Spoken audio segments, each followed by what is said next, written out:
আমার হাতে দেখতে পাচ্ছেন একটা পেঁপে গাছ আমার কাছে। আর এটা একটা পেঁপের বাগান। যারা আসলে কৃষিতে লাভের বা ভাগ্য খোলার স্বপ্ন দেখেন, আমি বলবো না যে আপনি এই পেঁপে এরকম ফলন পাবেন, আপনি লাখপতি বা কোটিপতি হবেন না।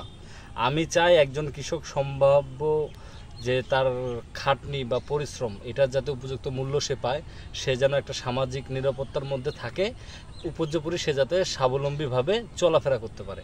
আমি আপনাকে বললাম যে এই পেঁপে চাষ করবেন, 5 কোটি 10 কোটি টাকা বিক্রি করবেন, বা 5 লাখ 10 লাখ লাখপতি কোটিপতি, এগুলোর গল্প শোনাবো না।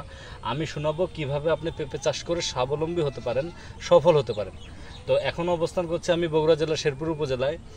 এখানে এক ভাই আমাদের কৃষক, লিড ফার্মার আমিনুল ইসলাম, ওনার এটা প্রজেক্ট। উনি আসতে চাচ্ছেন না ক্যামেরার সামনে, উনি দীর্ঘদিন অসুস্থ ছিলেন, আর পাশাপাশি তিনি একটু ক্যামেরায় আসতে চাচ্ছেন না।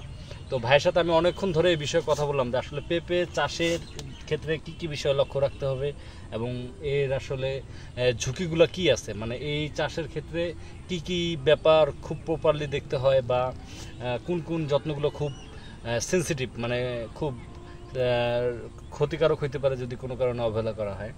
তো আমি ভাইয়ের সাথে কথা বলে দেখলাম, তিনি যেটা বললেন প্রথমে জমি নির্বাচন, যে জমিটা কেমন হবে। উনি আমাকে বলেছেন জমিটা যদি দোআঁশ হয় ভালো, তবে বেলে দোআঁশ হলেও ভালো, দোআঁশ অথবা বেলে দোআঁশ মাটি। পাশাপাশি বেলে মাটিতেও করা সম্ভব, তবে সেক্ষেত্রে জৈব সার একটু বেশি পরিমাণে লাগবে। পাশাপাশি যদি একটু ভালো মাটি গোড়ায় বা মাদার মধ্যে দেওয়া যায় তাহলে ভালো। এবং মাটির যে ব্যবস্থাপনার ক্ষেত্রে তিনি বলেছেন মাটিটাতে যাতে প্রথমে ডলচুন অথবা ব্লিচিং পাউডার দিয়ে শোধন করে নেওয়া হয়। পাশাপাশি যদি কোনো কীটপতঙ্গ থেকে থাকে, পোকামাকড়, এই জন্য তিনি দানাদার বিষ অথবা হতে পারে তরল জাতীয়, যেমন 55 ইসি বা 2.5 ইসি, এই টাইপের বিষ দিয়ে মাটিটাকে উনি শোধন করে নিতে বলেছেন। এরপর ইনি বলেছেন যে 1.5 ফিট করে মাদা তৈরি করতে, অর্থাৎ 1.5 ফিট যে মানে 5 হাত পর 1.5 ফিট করে মাদা করে নিতে। এবং এই মাদার মধ্যে তিনি শতকরা প্রতিটাতে আর কি যদি হিসাব করে, তিনি সারের নাম বলেছেন টিএসপি, পটাশ এবং সাথে দস্তা, এবং গোবর সারের কথা বলেছেন। পাশাপাশি তিনি কিছু জিঙ্ক বোরনের কথা বলেছেন, সেগুলোর অত ম্যান্ডেটরি না, তবে টিএসপি, পটাশ, জিঙ্ক, এই তিনটা। পাশাপাশি তিনি গোবর সারের ক্ষেত্রে তিনি বলেছেন যে মাদাটা হবে এটার 1:1, অর্থাৎ অর্ধেক মাটি অর্ধেক গোবর দিয়ে যেন আমরা মাদাটা তৈরি করে নেয়। পাশাপাশি সারের ক্ষেত্রে বলেছেন প্রতিটি মাত্রায় 100 থেকে 150 গ্রাম করে সার, আর নাইট্রোজেন খুব কম পরিমাণে, হতে পারে মাদা প্রতি 50 গ্রাম এরকম পরিমাণে দিতে। এরপর এই মাদাটা কৃষককে যেটা করা লাগবে, এই মাদাটা পরিপূর্ণ করে রেখে দিবে 5-7 দিন। এরপর আবার এটাকে তারা উলটপালট করে নিয়ে এটা গ্যাসটা বের করে নেবে।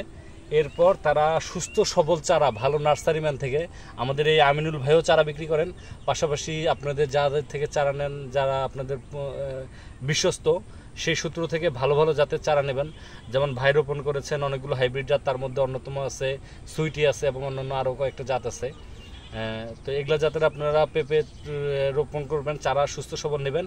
এবং চারা নেওয়ার ক্ষেত্রে তিনি যে জিনিসটা বলেছেন, চারাটা যাতে একটু সুস্থ হয়, অর্থাৎ কোনো রোগবালাই বা কোনো ব্লাইট না থাকে।